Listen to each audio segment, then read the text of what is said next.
Jeg har fået en anonym henvendelse til, at der sker noget fuldstændig uforklarligt her på skolen.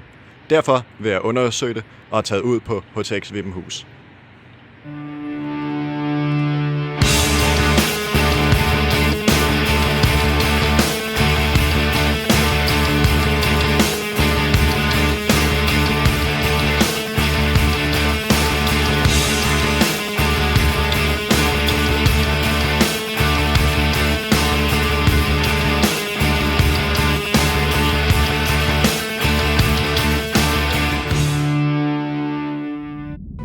Den anonyme henvisning, jeg har fået, handlede om, at på mystisk og spontan vis er 5 lærere flyttet fra skolen.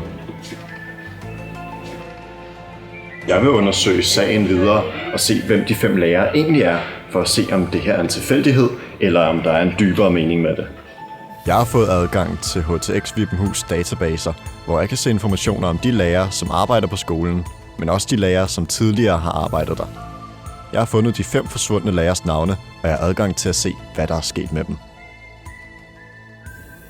Jeg kan se en sammenhæng her, fordi alle 5 lærere er nemlig rykket over til HTX Gastroscience.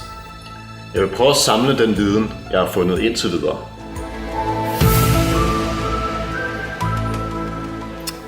Vi har altså alle disse 5 lærere, som er forsvundet til Gastroscience. Der er et klart billede, men vi kan altså ikke helt sige, hvad det betyder endnu. Derfor vil jeg prøve at skaffe et interview med en af lærerne, som der arbejder på HTX Vippenhus nu. Heldigvis har læreren Nana gået med til et interview. Nana, der er forsvundet 5 lærere fra lærerværelset fra HTX Vippenhus til Gastroscience. Synes du ikke, det her er mærkeligt? Jo, jeg synes, det er meget mærkeligt.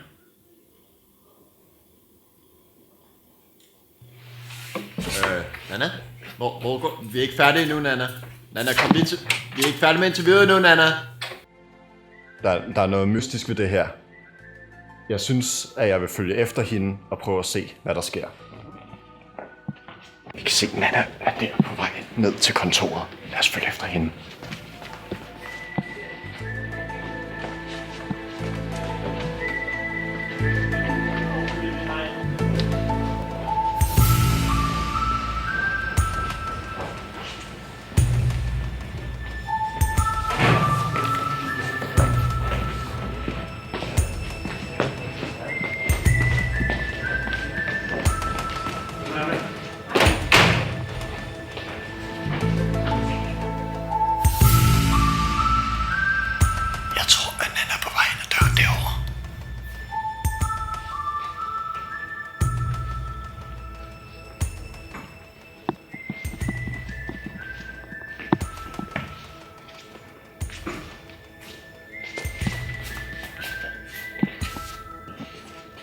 Hun er der ikke.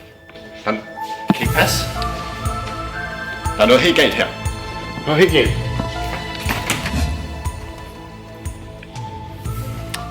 Vores lærer Nana er forsvundet på mystisk vis inde på studievejlederens kontor.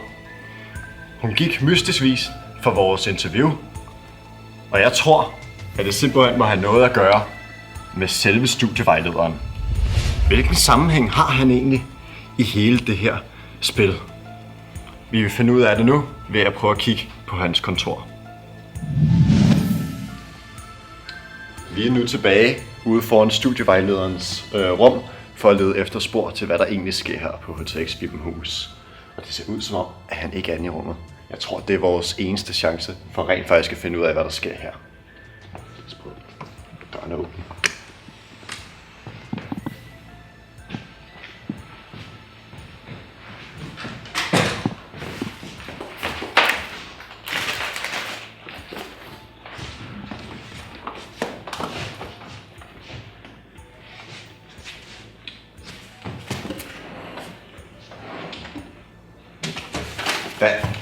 Hvad er det her?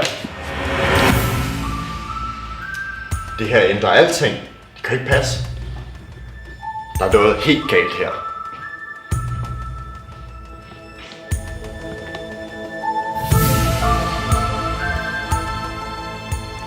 Nana er forsvundet, og vi har fundet et billede med et kryds over hendes ansigt inde på studievejlederens rum. Det kan kun betyde, at studievejlederen rent faktisk har noget at gøre med alle disse menneskers forsvinden. Jeg vil tage kampen til studievejlederen og spørge om de spørgsmål, vi har brug for. Vi ved, at han pynser på noget, så derfor vil vi optage så skjult som muligt, så han aldrig opdager det. Vi skal have nogle svar fra Jesper af, hvad der er sket med den forsvundne Nanna nu. Jeg er kommet til hans kontor for at stille ham nogle spørgsmål. Hej, du skulle være Jesper. Det er jeg. Jeg kan hjælpe dig. Jeg har faktisk nogle spørgsmål til dig. Jeg vil gerne høre dig om du ved noget om de 5 forsvundne lærere fra den her skole, som der rykker over på Gastroscience. Hvordan kan det være?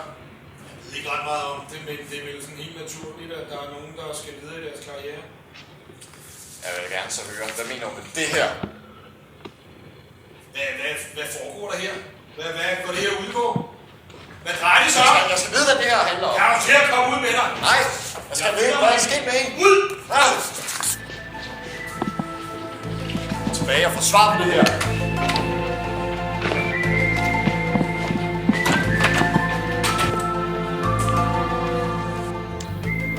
Det endte med, at studievejlederen opdagede vores kamera. Men jeg fik faktisk ikke den information, jeg skulle bruge for at drage de sidste paralleller. Men det vil altså sige, at der er noget, som Jesper prøver at skjule. Han vil ikke have smidt mig ud, hvis det ikke var sådan. Jeg vil gå hjem nu og tænke videre over sagen. Men i morgen, så må vi drage de sidste paralleller.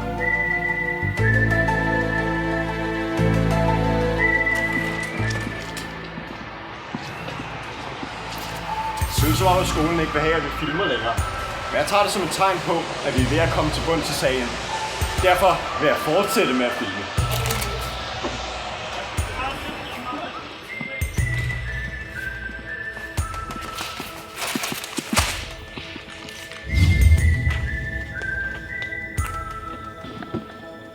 Skolen vil ikke have, at vi filmer mere. Men vi bliver nødt til at komme til bunds i sagen. Det skal bare gøres hurtigt, hvis at vi skal nå det, uden at de opdager os. Men hvad er det egentlig, som der kan have noget at gøre med sagens løsning? Jeg tror måske, det kunne være noget med rektoren. Men hvad er det egentlig? Der er 5 forsvundne lærere. 5 linjer på HTX Vibenhus. Og efter skolelederen startede, så blev der indført 5. modul. Der er 3 femtaller. Det er lige med 15. Der er 3 klasser på HTX Gastroscience. HTX har 3 bogstaver. Der er 3 tretaller, og det er lige med 9. 15 minus 9 er lige med 6. 6.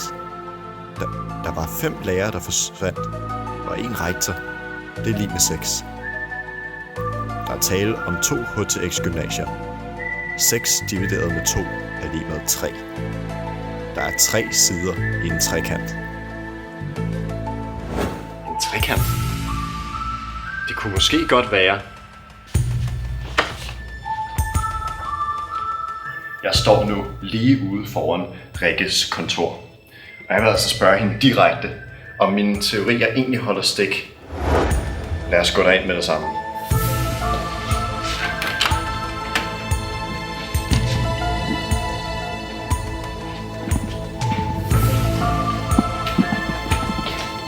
Hvad? Ja. Er du en del af Illuminati? Af hvad? Illuminati. Nej. Og nu ser du det. Nej. Har du noget information om, hvad I egentlig har gjort ved Gitte Frederiksen og Line Højer? Nej, det har jeg ikke. Hvad så med Nanna? Hvad har I gjort ved Nanna? Lærer Nanna? Hvad har vi gjort ved hende? Ja. Det ved jeg ikke. Hvad så med de kameraforbudt skilte, som der har været nede i entréen? Hvorfor har I sat dem op? I entréen? Ja. Det ved jeg ikke.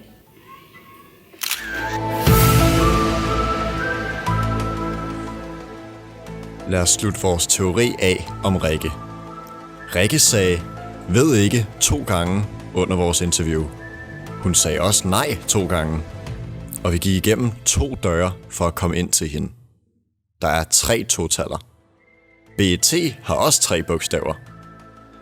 Kanye West holdte en 9 minutters tale til BET 2015. Der er 3 stavelser i Kanye West. I Vesten er Obama præsident. Barack Obama er den 44. præsident af USA. USA består af 3 bogstaver.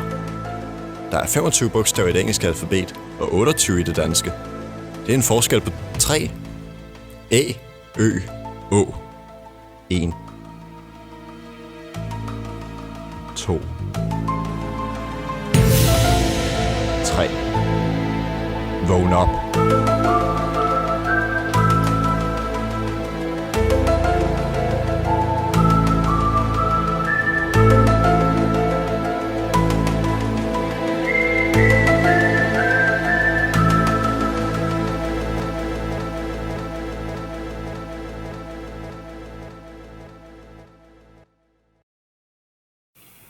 Så kom vi alligevel til bunds i mysteriet på HTX Vibenhus.